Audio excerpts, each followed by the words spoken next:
Welcome to the Fasting Podcast, Wow, Wellness and Optimal Weight. I'm your host, Julie Phillips, Certified Natural Health Professional. This is episode 93, Intermittent Fasting and Muscle Loss.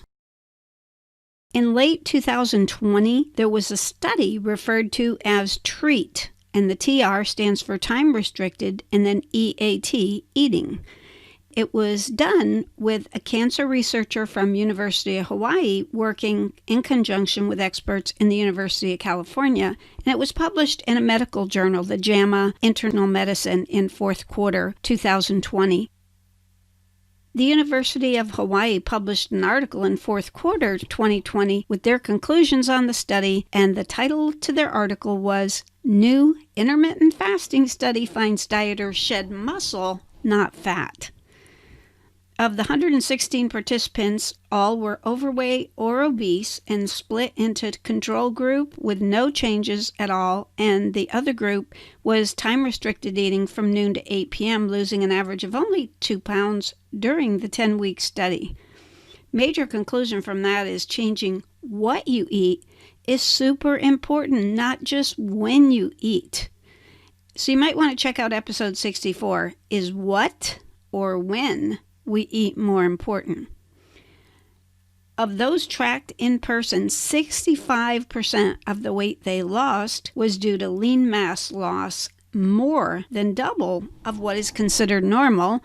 Loss of lean mass during typical weight loss is 20 to 30% of the total weight loss. That's alarming.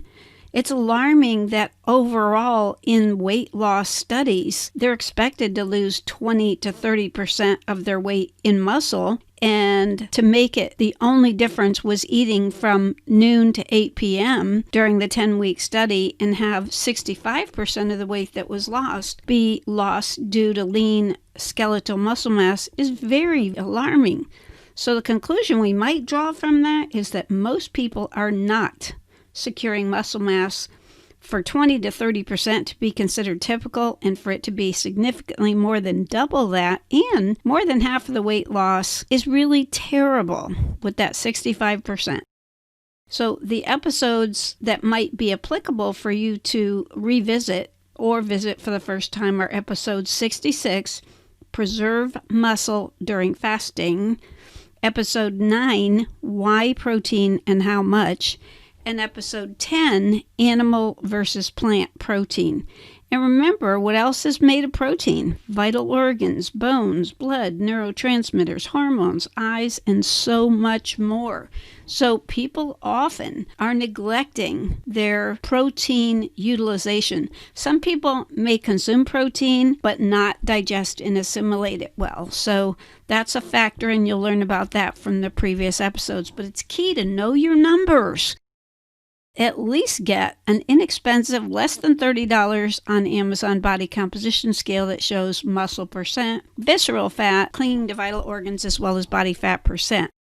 Then, in taking action, if you want to develop a plan to get into the middle or the upper middle normal range of muscle, so the higher the better, but middle to lower middle of the fat percent, and at least normal visceral fat, which is typically 9 or lower on the visceral fat number. Even thin people can have high visceral fat. Calculate the amount of protein you consume on a typical day to give you a little wake-up call of where you're at now. Remember, salads and healthy fats alone don't typically secure muscle mass real well, and guidance by the experts that are keto crazy, there was an episode, I think it was 16 on the keto craze, is often neglecting protein requirements. So know your numbers, and remember, you can avoid animal protein and get excellent absorbable protein otherwise. So feel free to explore on your own, ask a wellness professional for suggestions, including myself, Julie at jpwowprograms.com. And remember, if you are tackling an extended water fast, and your body's capable of then going into higher human growth hormone for youthfulness, it can help preserve your muscle in your bone while you're doing a water fast. Interesting. It does a whole lot more, so you may want to check out our episodes on the extended fast. And even the short-term 72-hour fast, there was an episode on that. Might have been 49. at least once in taking action, review the episodes mentioned earlier. Execute your chosen wellness plan, including exercise, because exercise can help you build the muscle. Muscles are fat-burning engine, is what a lot of people refer to. And make sure you're consuming, digesting, and absorbing adequate protein to secure your muscle and other vital components in your organs and systems that are made of protein. As you do your wellness program, watch the numbers go in the right direction. I personally executed a program with super pure ingredients multiple years ago, and I executed it 2 different times. Both times lost significant muscle percent.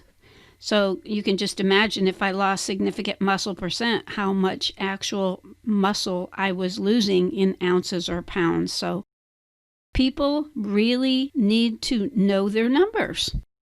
If you have questions or suggestions, contact me, Julie, at jpwowprograms.com, and please refer others to the podcast.